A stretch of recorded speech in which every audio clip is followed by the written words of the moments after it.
right, we'll go ahead and get this kicked off. I hope your speakers are working and you can hear and see everything. Hello, everyone.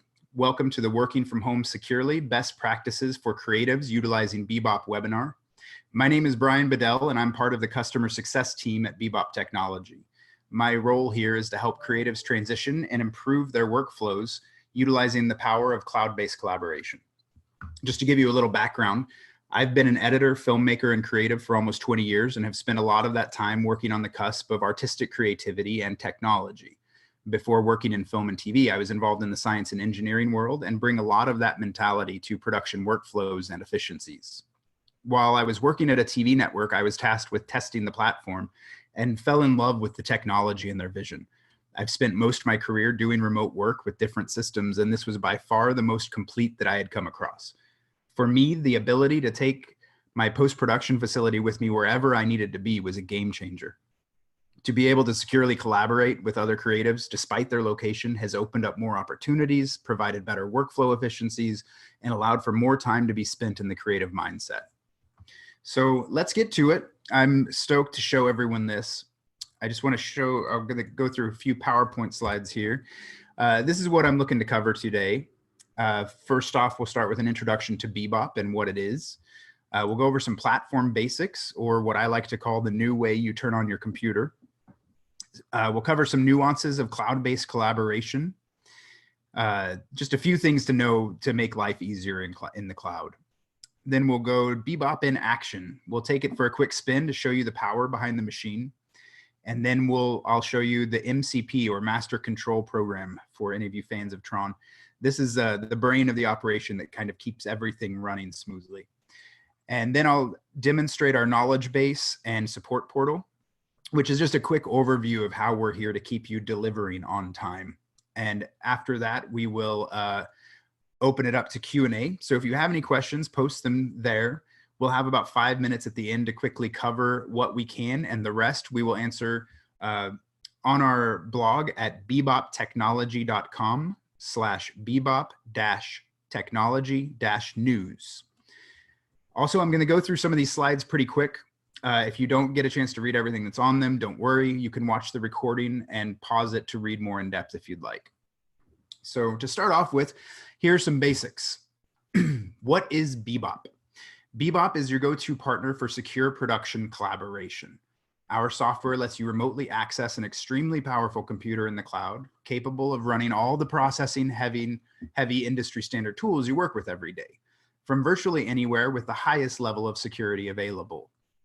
But wait, what's that asterisk doing there? Well, we have a few system requirements. You need a computer that's running Windows 10 or Mac OS El Capitan and above, or you can run it from a zero client. You also need your peripherals such as a monitor, keyboard, mouse, speakers, etc. And you'll need an internet connection, 20 megabytes of stable connection. That's a pretty low bar to be set.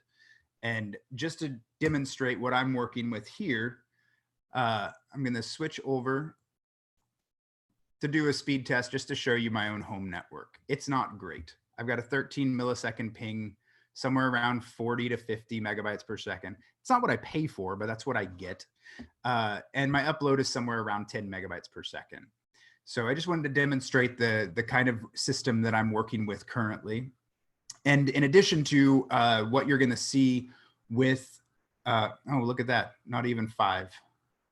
Oh, I called it out. Now it's getting higher.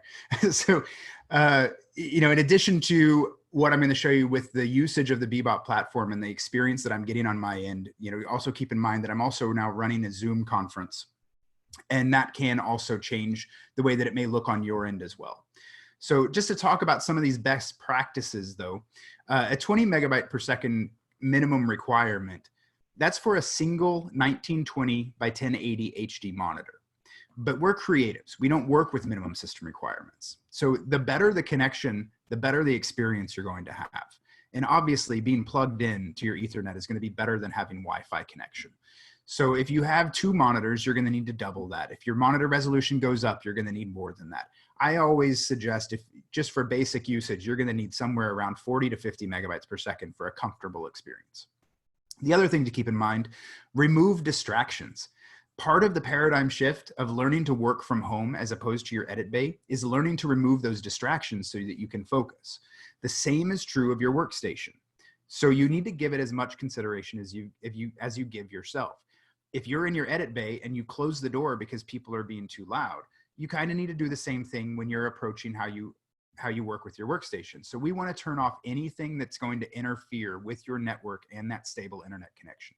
That includes things like Dropbox, Spotify, Adobe Creative Cloud, Time Machine, iTunes. I mean, anything really that is pinging the internet is going to have a negative impact on your experience, or could have a negative impact. So what do we get with a Bebop system? Well, obviously we have our own cloud platform that allows you to run a Windows system, and you have access at the user level for that. We also have Rocket Transfer, which is our version of Aspera, if you will. We also provide Over the Shoulder, which is our review and approve capabilities. And this allows another user to log into your workstation so that you can show them your cut and get approvals so that we can move things faster through the post pipeline. And what about software? What can we use? Well, pretty much everything you're used to using already, we've installed and tested on the Bebop platform, and people are using it day in and day out. So obviously Adobe Creative Cloud, it works great. Autodesk, Maya, Cinema 4D, and the list goes on. We're always working with partners to improve what offerings we have. And if you have a particular software that you're looking for, check out our website and see if it's listed on there. And if you don't see it on there, maybe shoot us an email and let us know if maybe something's changed that we haven't updated yet. So real quick, let's just go over how this all works. So here we have represented our local workstation, whether that's a laptop, whether it's a desktop, whether it's a zero client. In this model with a local machine, we're attached to some type of network storage. We'll want to use the Rocket protocol to shoot everything up into the cloud and put it onto our high-speed storage. We can also use the sync capabilities within any of the cloud partners to bring that footage in or out of the Bebop storage. Your Bebop workstation is being run in the cloud parallel to that high-speed storage. So there's a great connection. It's really fast. And then what happens is the PC over IP, the PCOIP, will send those pixels back from that workstation to your local machine. And that's why we require such a low internet connection. And then obviously the PCOIP will also transmit your video, audio, keyboard, and mouse clicks and commands back into that station. So anyways, that's enough death by PowerPoint. Let's take a look at Bebop. So the first thing I'm going to do is I'm going to show you the desktop client. So when you load the application, you can see it's right here. You'll log in through the start screen. And we utilize two-factor authorization. So I just received my text message. If there's any fans of Zelda out there, you're in good company. And that will log me into the available workstations. So you can see here, we've got 6 workstations in this pod. And a pod is our terminology for basically a post facility.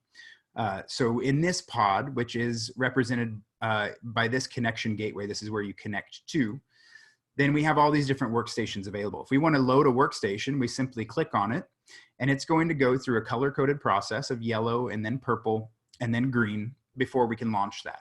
But before we hop into that, I want to show you a couple of the important parts about the desktop client that you can utilize. So obviously we have our workstations here. On the dashboard, if you're a part of multiple organizations, then they would all be represented here, and then multiple pods would be represented underneath. This user that I have is only in one organization in one pod, which is why we go directly to the workstations. And as I had mentioned, Rocket as our Aspera, similar to Aspera, we have Rocket that we can ingest and download if we give those permissions to the user. So the ingest, we simply select our project that we want to ingest to, and then we can browse, we can upload a folder, we can upload a file, or we can even click and drag onto this little cloud icon here. So I'm gonna go ahead and just look here on my desktop. I've got some footage. And I'm going to grab this little AV sync test that I've put in there. So this is going to go through a process of starting up the transfer servers and eventually going to start uploading this content directly into our Bebop storage. And then it'll be there. And this is all based on your own home speed internet connection. Then we have the Bebop download, and this is how we pull footage or media or deliverables off of the Bebop storage, the cloud-based storage. And so you can go through your different projects that you're assigned to. Projects is a Bebop terminology for shared storage. And you can navigate through all of the file structure, find the project you want, and click the little cloud download icon, and it'll start downloading that content. You can change the location of the download here. If you're working off of an SSD on your system, you may not want it to go to the SSD, but instead go to a larger storage drive, but you can change that here. And then the next thing I wanted to show you was hot folders. Hot folders is a pretty cool option where you can place a folder on the main system, and you can set it to be for Bebop, the desktop client, to monitor that folder. So if you have dailies, let's say, anytime that someone puts dailies in that folder, the Bebop client will automatically start uploading those into the project. So that way you don't have to manually do it all the time. It's a pretty cool option that, that I find pretty useful. You can see my hot folder here on the desktop. So you can see my workstation is loaded over here that I clicked on earlier. It's green, which means it's good to go. And I'm actually going to switch into this other workstation that I've used a little more often. It has some of my settings saved in it. And that's something that is important to remember, is that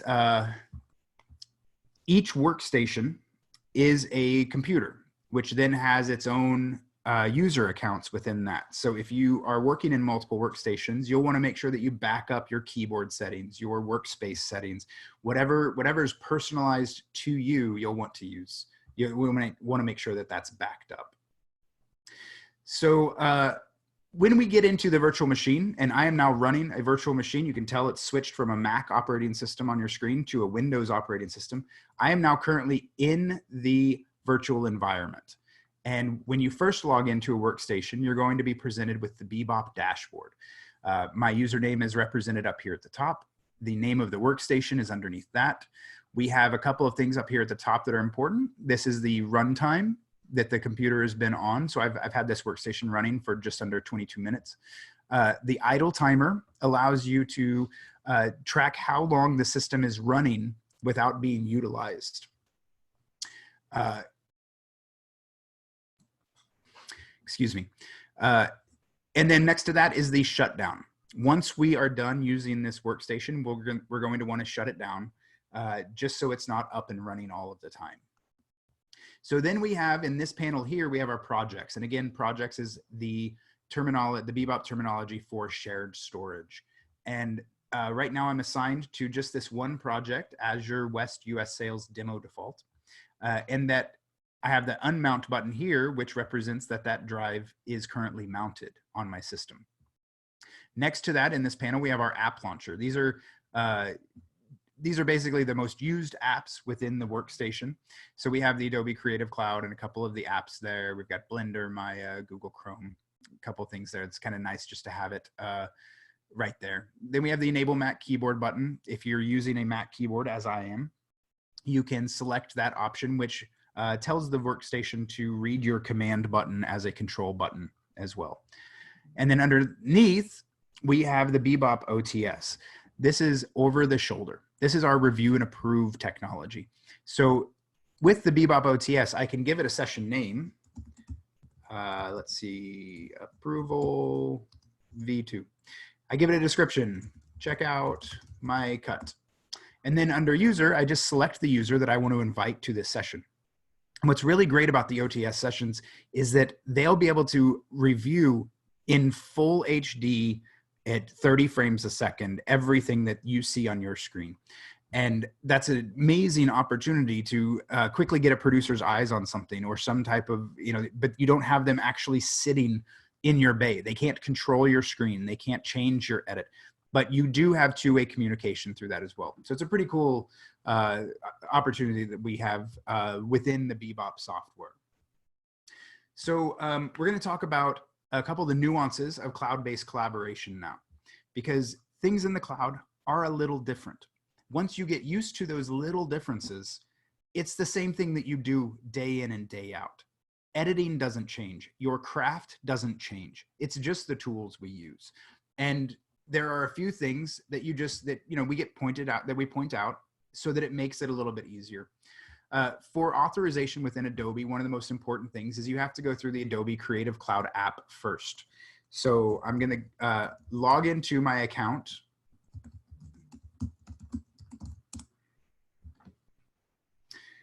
I'm going to be sent my 2FA, email 2FA for Adobe. Let me just check my phone here.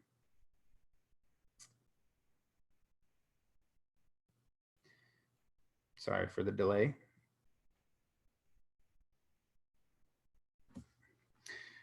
That's interesting. I have not received my 2FA yet, so maybe I needed to click on continue.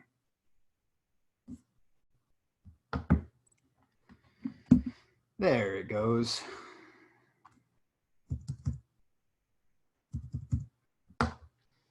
All right, let's get a password in.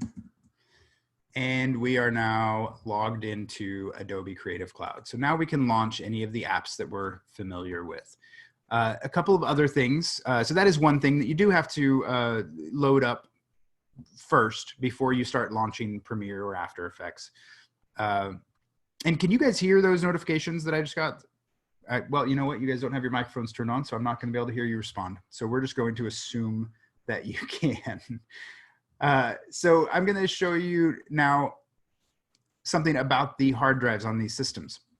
So you can see here my Windows drive, my C drive, is only 126 gigabytes. So you have to assume that this is very similar to working off of an SSD. This is pretty full right now, and we really don't like to have a lot of content saved onto the C drive. And that's why we have our shared storage here, our project. So this default Z drive is the Azure West US Sales Demo default, and we have 10 terabytes. We've used about just a little under, a little over 600 gigs, or a little under 600 gigs. So we've got plenty of space available here. So we're going to want to make sure that all of those things that that default to the C drive that we change, such as the media cache, the downloads folder from Google Chrome, anything that we can move off of the C drive, we want to do that because it's going to give us a better performance on our system. So I'm going to go in here to my user folder, got a little demo project that I'm showing you, just so you can see what it looks like to work within Premiere. Another thing to keep in mind when switching over to cloud-based editing, especially if you're coming from the Mac environment, is that you cannot take your keyboard settings from your Mac and move them into a Windows environment. The keyboard is mapped differently. Adobe won't recognize it. So you will have to set up your keyboard. But fortunately, once you set it up the first time, it's good for the rest of the time. All right. So I'm hoping that, oh my goodness, my internet connection is killing me right now. So the first thing I'm going to want to do is check my preferences for media cache and make sure that that is pointed to my shared storage, which you can see here it is. That'll default to actually a hidden folder within the Windows environment, which can fill up really quickly, as you guys know. So my cache is set correctly. And I'm not sure if you can hear the audio, but what Michael Kamas is saying here is check out the dropped frame indicator. And that represents that no frames have been dropped during playback. And what we're demonstrating here is Blackmagic 4K video playing back with different LUTs applied. This is an H.264. And this is with a Lumetri color effect on it and with a title. So it shows you that we're getting no dropped frames. We're playing 4K content. This is a multicam sequence that is all 4K.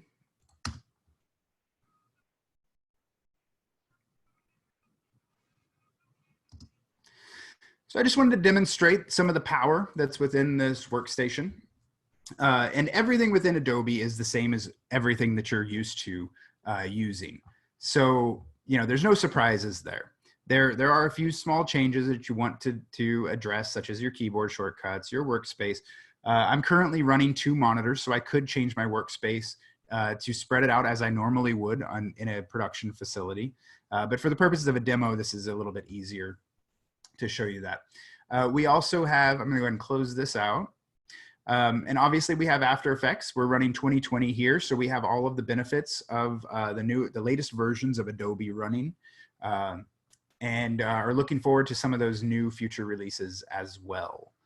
So once you're done with your edit, one thing that I really love to show, because this is so cool to me, I'm going to show you what the speed looks like on this system compared to what I showed you earlier from my home system. So you get to take advantage of this really cool part of a Bebop workstation. And you know, I showed you my modest connection earlier. I like to say that this system is connected kind of behind the curtain. So even though I'm only connected to the internet at 40 megabytes per second, I think at a 17 millisecond ping or something like that. Now we're at a 2 millisecond ping. We're hitting over a gigabyte connection. And this all just kind of depends on where your pod is showing up at. But it goes up to 3,000, 3,500 megabytes per second. And here's the really cool part for deliveries.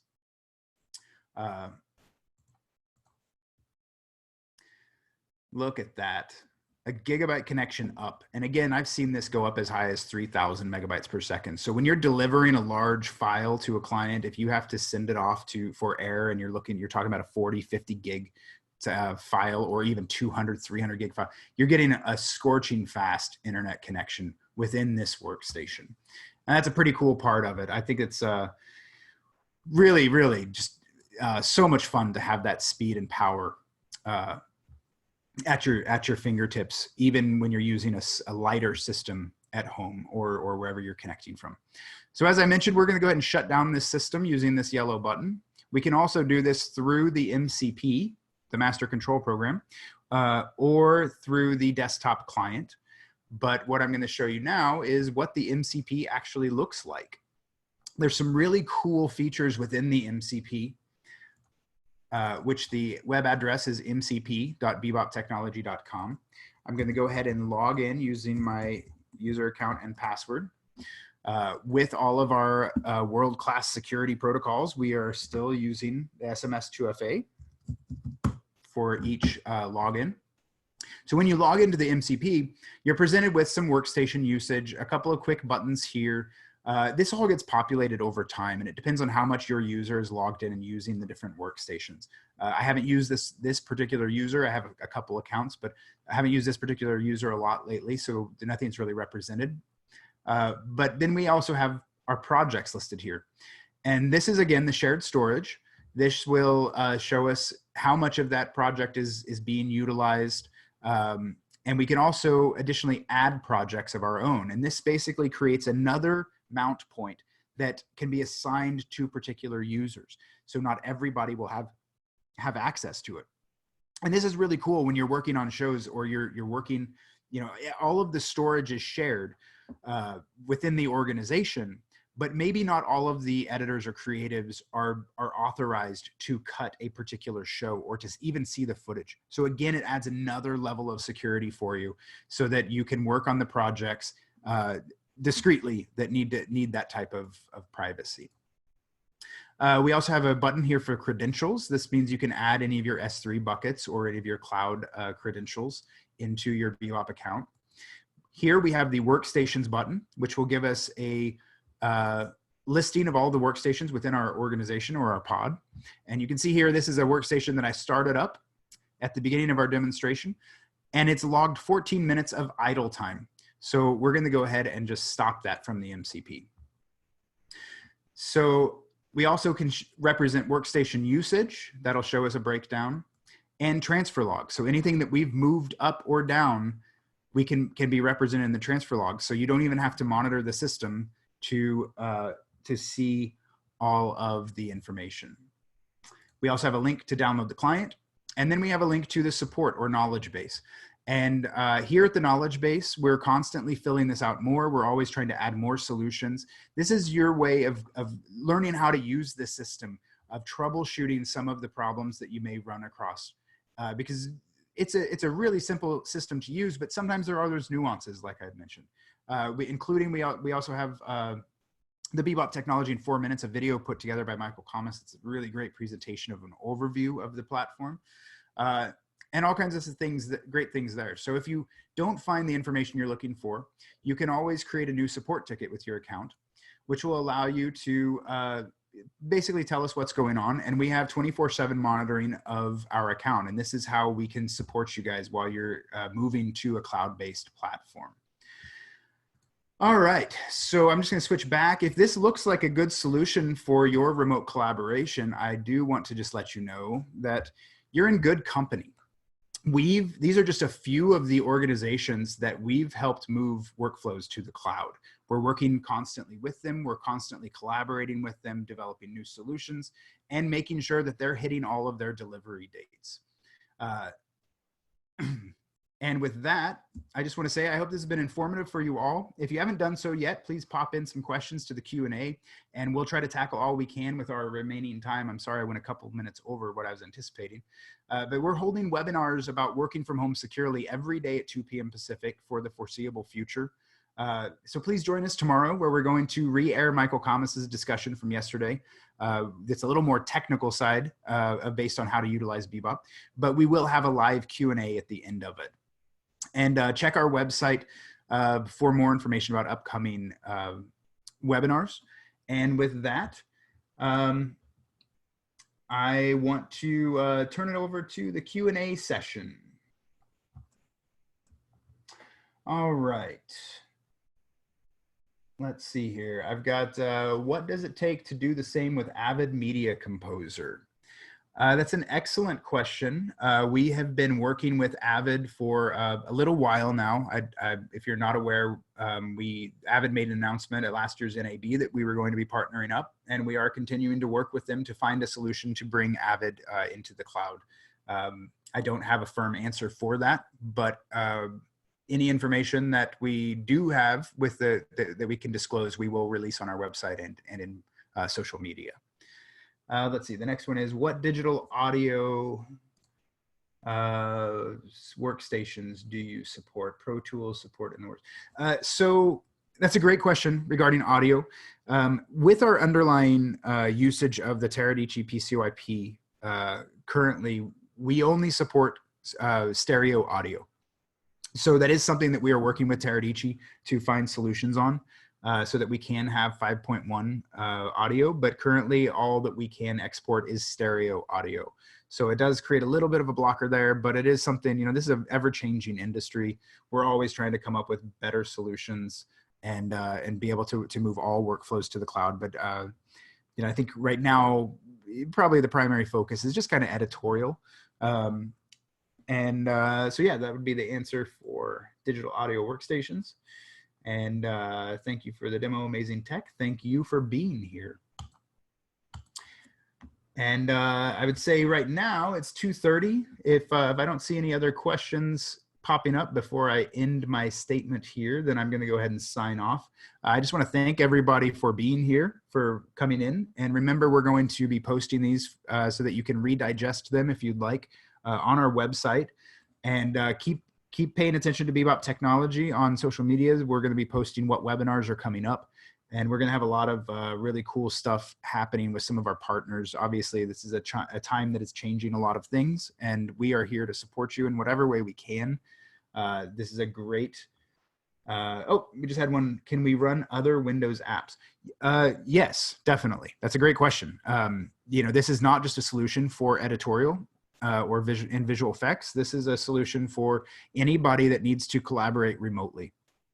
We have, the different instances that we can run, or virtual machines. We're cloud agnostic. We can run on Amazon, Google, or Microsoft, and we can install, basically any Windows application that you need to run.